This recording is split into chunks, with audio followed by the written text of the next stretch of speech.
Shalom. Welcome back. I'm so glad you're here. Hope you guys are enjoying these directed immersion series.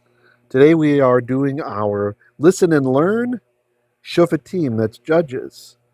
So we'll be covering Judges chapter 4, verse 18 in this lesson. You do not have to watch my screen. If you're the kind of person who prefers to learn by listening, or if you're driving or commuting or something, then feel free to just listen. If you're a visual learner, I've color-coded, according to the legend on the left here, a lot of the stuff here. If I notice something I missed, I will try to correct it. All right, so I'm just going to scan through the verse once. Oh, and first I'd just like to say, let's just have a real quick prayer. Avinu malkeinu ken yeh ratzon ki tivarechna et kol talmidai tishlachna aleihem adonai lekach tov ki hen rotziim lilmod tov b'einecha. Zchut Yeshua HaMashiach. All right. ותצא יעל לקראת סיסרא ותאמר אליו סורה אדוני סורה אלי אל תתירא ויסר אליה האוהליה ותכסהו שמיכה. So, from the beginning, this first verb, say, I drew a little yod here, if you're looking. It's yatsa, yod sadi aleph, which means to go out. And this is what we call a pay yod verb. That's where the verbal root has the first letter a yod. And this is one of the weak verbs, which means the yod oftentimes disappears as it has here. The te at the beginning reminds us of ta, you. So te say means you are going out, or you will go out, or it can mean she is going out, or she will go out. And as we see or hear, the subject, Ya'el, that's a woman's name, so it's a she. But then we have vav conversive, va te say Ya'el. Then Ya'el went out.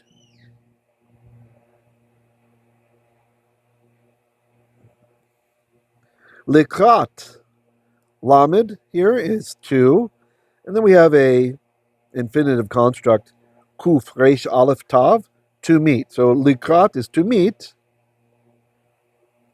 Sisra. That's the guy who's fleeing. So vatei say Ya'el. Then Ya'el, literally she went out. We don't need to double translate like that. Likrat, to meet Sisra.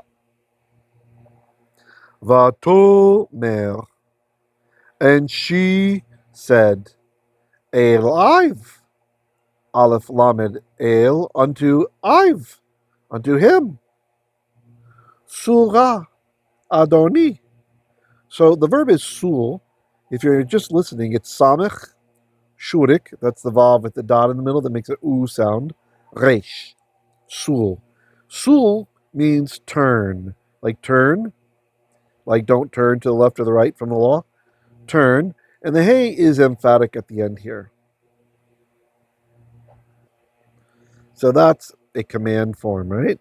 Turn aside, she says. Adoni. So Adon, aleph, dalet, nun, sometimes with a cholim vav in there. Adon is master or lord. It's kind of like sir in English today. So Adon is Lord, and then we have is my. Turn aside, my Lord. And this surely sounds familiar.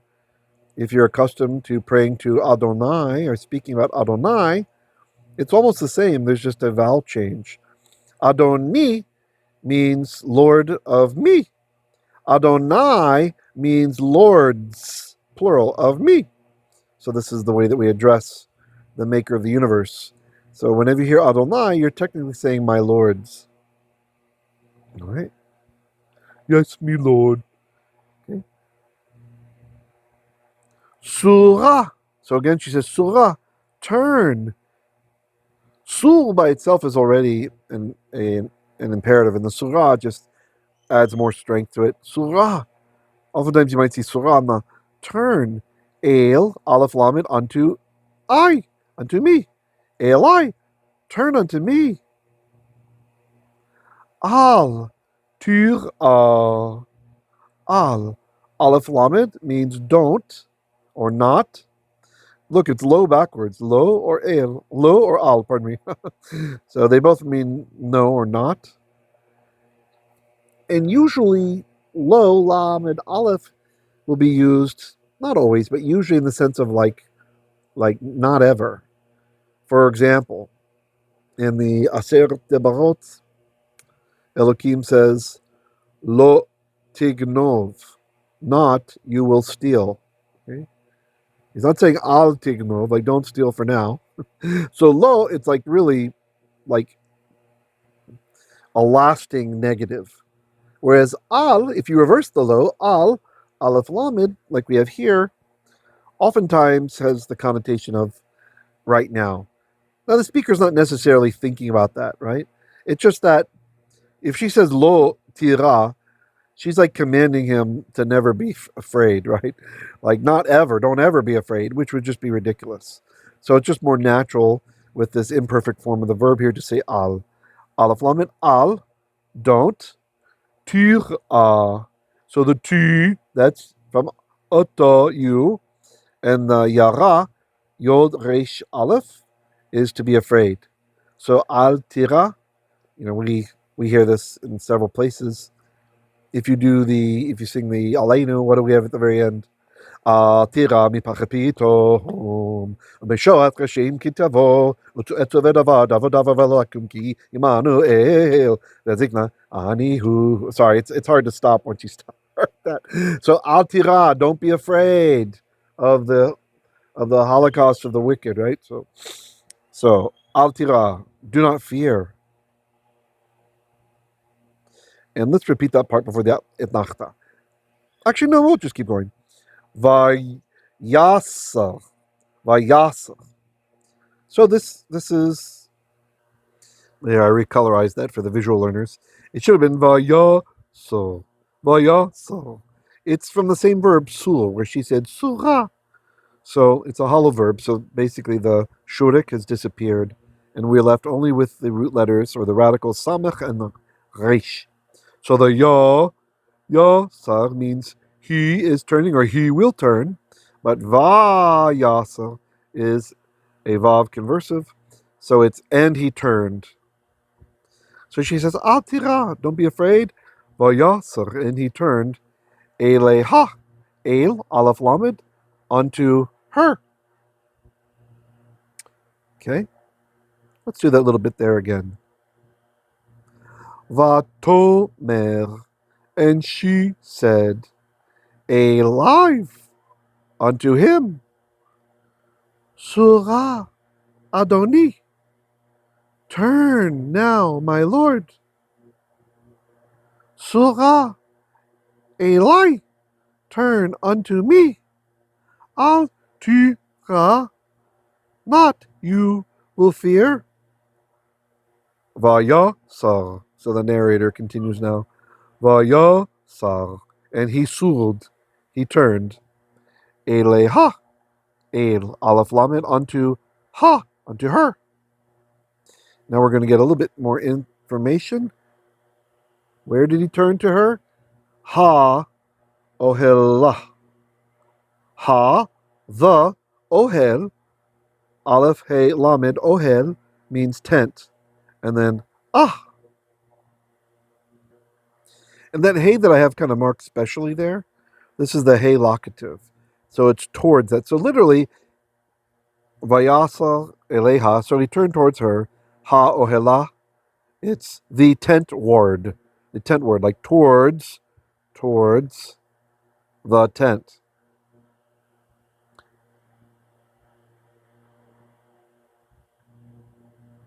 Vatechsehu. Now this next verb, it's a little bit difficult to recognize. If you're watching, you'll notice there's only two letters that are white, the kaf and the samech. That's because this is a lamed hey verb, meaning the third root letter of the stem. It ends in a hey, and the hey has gone away. So the verbal root is kasa, kaf samech hey, which is to cover, like cover over something. And this is a PL form, as indicated by the strong dagesh and the samech. There's technically two samechs there, so it's techas say who. Okay, so te, in this case it's she, chase covered who, him, vatechase who, or techase who, she will cover, but vatechase who means and she covered. And I pause to correct the dagesh and the tav. It's from the vav conversive there, the kind of formula for the vav conversive. With vav conversive, we like to say vav, patach, and then dagesh, the next letter, when we can. Okay? So, vate chasehu, and she covered over him. Ba semicha. Now this word only occurs one time. So ba is with, the beit is with, and then the as is the semicha. Pardon me, semicha. It's like a rug. There's some scholarly discussion over what this is. Some kind of cover. Some scholar, I can't remember who was that? I don't remember. Suggested that it might be a fly net or something, but this doesn't make a lot of sense because the whole point is she sees he's afraid and he wants to be hidden, right? So could be very well be. I think rug works just as well as anything else. Kimchi thinks that it was the purpose of the cover was to protect Yael from gazing on a man who wasn't her husband, right? Like it was kind of inappropriate for him to be in the tent. All right, let's go through again. Try to translate before I do. Vatetse Yael. Now, Yael, Teitse, exited or went out. Lekrat Sisra. If you don't recognize Lekrat, if you do the Kabbalat Shabbat, you can think of the Lecha Dodi Lekrat Kala Pene Shabbat Ne Kabbalah. Right, so we say Lekrat Kala, right, to meet the bride, right, in that nice Kabbalat Shabbat song. So Lekrat, to meet Sisra. Vatomer, and she, Amar, Aleph Mem Resh, said, alive unto him, Surah Adonai, turn, my master, my lord, or just sir. Surah, turn, El I, unto me, Al Tira, or Al Tura, not, you will Yara, Yod Resh Aleph, fear. Vayasar, and he surud, he turned, Eleha, unto ha, her, ha'ohela, towards the tent. Vate chasehu, and she completely kasad, kaf samech hey, covered who, him. Ba semicha, with a whatever this thing is, mantle or rug or whatever. Something on the al tira that's kind of interesting. Don't be afraid.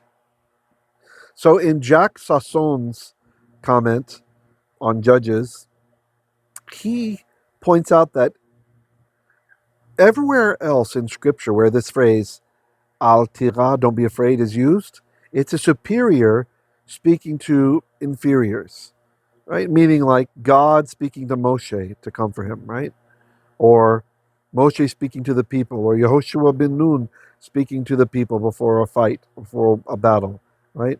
Or King David speaking to his people, right? It's never the other way around, like a common person speaking to a nobleman or something. And in this case, a woman speaking to a commander of an army. So it's interesting to hear her saying it. Sasson says it shows the chutzpah on her part. Like she's about to murder him, right? She's saying, "Don't be afraid." Like that should have been a clue to him. Like, why is she telling me not to be afraid? I mean, granted, he is running. He's trying to flee, so I guess there's enough reason to comfort him with Al Tira. All right, I'm going to read through one more time, normal speed, and I will not translate now. ותצא יעל לקראת סיסרא, ותאמר אליו, צורה אדוני, צורה אלי, אל תירא, ויסר אליה האוהלה, ותכסהו בשמיכה. Okay, if you guys are doing the premiere, we have another lesson coming up. If you're just doing this one, then thank you so much. Special thanks to my patrons. If you like what we're doing here, please consider becoming a patron of this work. I really appreciate it. This is in large part how we make a living. So there you go. There it is. Patreon.com/Hebrew Literacy at the bottom. And I will see you in the next lesson. Shalom. Shalom.